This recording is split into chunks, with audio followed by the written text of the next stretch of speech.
Em 2013, eu tive uma experiência que mudou completamente a trajetória da minha vida. Eu fui para Nairobi, no Quênia, eu fui lá para dar aula e também para construir uma escola. E quando eu cheguei lá, eu me deparei com uma realidade que, na minha opinião, nenhum ser humano devia viver na vida. Eles não tinham quase nada de saneamento básico. Para vocês terem ideia, eles faziam as necessidades em sacos plásticos, a maior parte da população me jogava pela janela. Eles não tinham acesso regular à rede elétrica, a educação era extremamente precária, não tinha acesso regular à água potável. Para mim, isso é uma coisa que ninguém deveria ter que experienciar. E uma das principais dificuldades que a gente tinha no ato de dar aula é porque as salas de aula eram completamente escuras. Para vocês terem uma noção de tudo que a gente passava por lá, a expectativa de vida dessa comunidade era de 30 anos de idade. Chamava Madari. Ou seja, eu estaria vivendo agora o meu último ano de vida. E dando aula, a gente ainda tinha esse desafio, isso era uma foto tirada dentro de uma sala de aula, os alunos não conseguiam enxergar nem o próprio caderno. E a gente achou uma tecnologia muito simples para resolver esse problema, que tinha sido criado por um brasileiro chamado Alfredo Moser, que era basicamente colocar uma garrafa PET no telhado, o sol batia nessa garrafa PET e se espalhava para dentro da sala.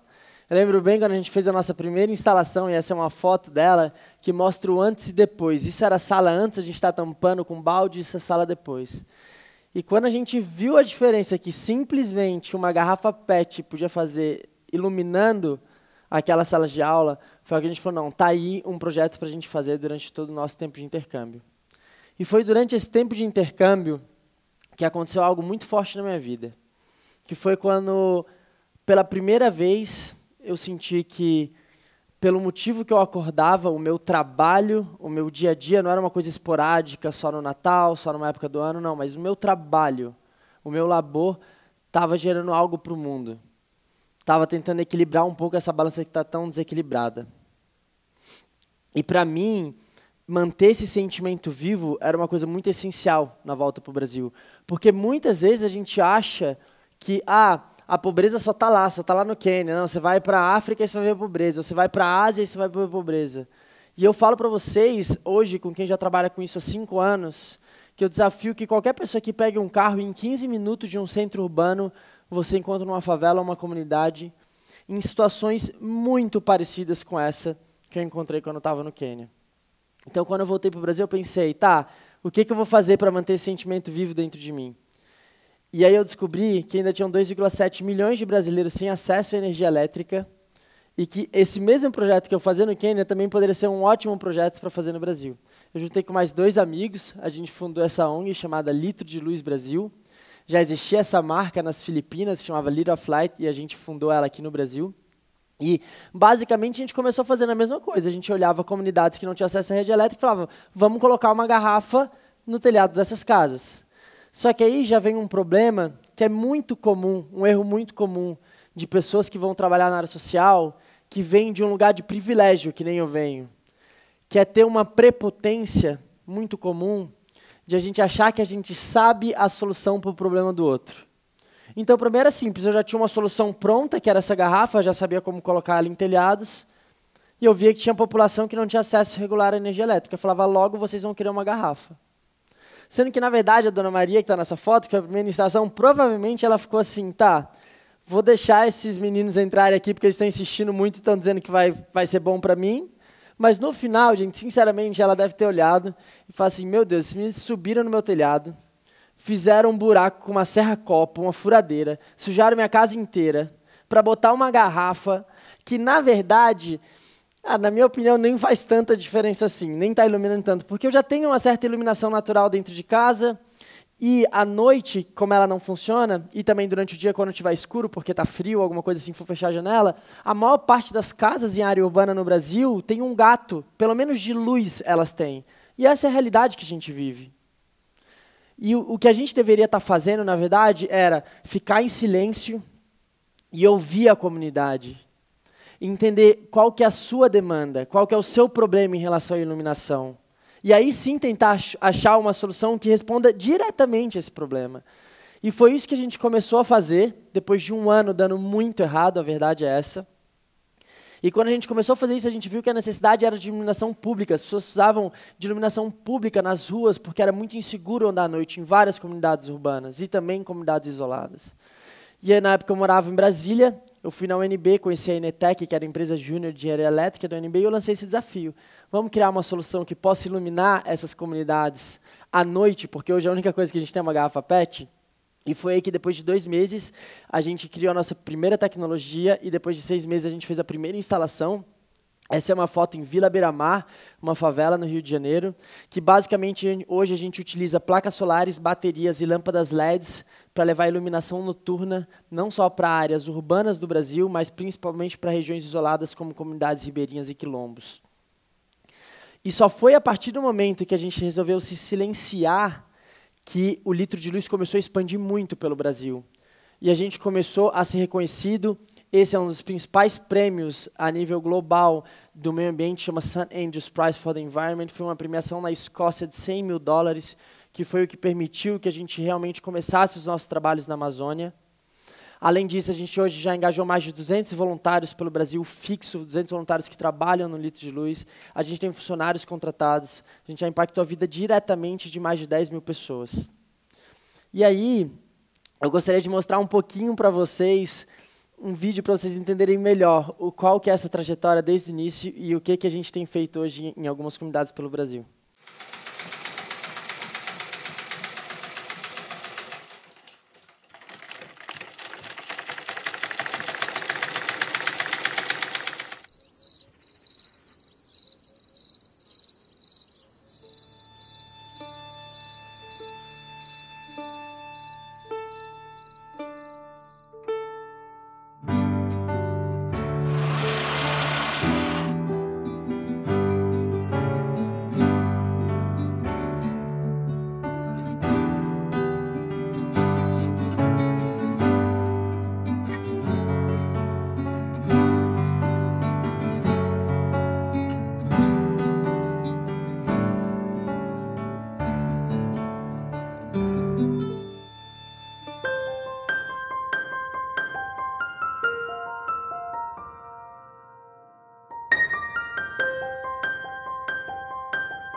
E toda essa história, gente, que eu contei para vocês, elas foram que abriram as maiores oportunidades da minha vida. Como, por exemplo, trabalhar e conhecer pessoalmente o Mohamed Yunus, que para mim é o ser humano que mais gerou impacto social vivo hoje na Terra. Foi uma grande honra na minha vida. Várias outras coisas, representar o litro de luz no Equador, num evento da ONU. Mas uma coisa também que eu percebi durante toda essa trajetória trabalhando na área social é que essas oportunidades que eu tive, principalmente até essa oportunidade de estar falando aqui com vocês hoje, que é algo muito especial para mim, não é todo mundo que tem essas oportunidades. E quem me lembrou, não é todo mundo que consegue estar aqui nesse lugar, e não por mérito, mas porque muitas vezes nunca teve a chance, porque não teve o privilégio de estar aqui. E quem me lembrou disso muito bem foi uma menina chamada Juliana. Teve um vídeo, um TED que eu fiz, onde eu conto um pouquinho da história do nascimento do litro de luz. E ela fez esse comentário nesse TED. Ela diz assim: cada vez que eu vejo o TED, eu aprofundo a minha certeza que o que domina seus sonhos no Brasil é você ter ou não dinheiro. Porque as pessoas que conseguem largar o emprego do nada e viver o sonho em outro país para dar aula de inglês, têm que, no mínimo, ter tido dinheiro para fazer inglês quando era mais novo. nasce na favela e me fala como faz para seguir um sonho desse. Forte essa fala, né? Quando eu li, me marcou bastante. E isso começou a doer um pouco em mim, porque eu sinto que tem uma angústia, né, uma dor na fala da Juliana. E a verdade é que ela está certa, porque eu fiz inglês durante a minha infância, eu fiz bons colégios particulares, o que me levaram a fazer universidades públicas. Nessas universidades, a porta se abriu e eu consegui bons empregos. Nesse bom emprego, eu consegui ter o privilégio de juntar dinheiro para fazer essa viagem para o Quênia. Quando eu volto para o Brasil e eu decido empreender na área social, que é um super desafio, eu tive o apoio dos meus pais, porque eu venho de uma situação de privilégio onde meus pais podem me sustentar. Então, o motivo de eu estar nesse tapete vermelho aqui hoje, muito é por causa dos meus privilégios. Mas, ao mesmo tempo, eu senti uma certa, às vezes até um peso, sabe? Um fardo de estar carregando privilégios. Isso, para mim, era um pouco estranho. E eu comecei a pesquisar mais sobre esse assunto, e um dia eu me deparei com essa imagem, que, para mim, ela é muito simbólica, né? Ela diz assim, a regra é simples, vence e se torna melhor aquele que cruzar a linha de chegada primeiro.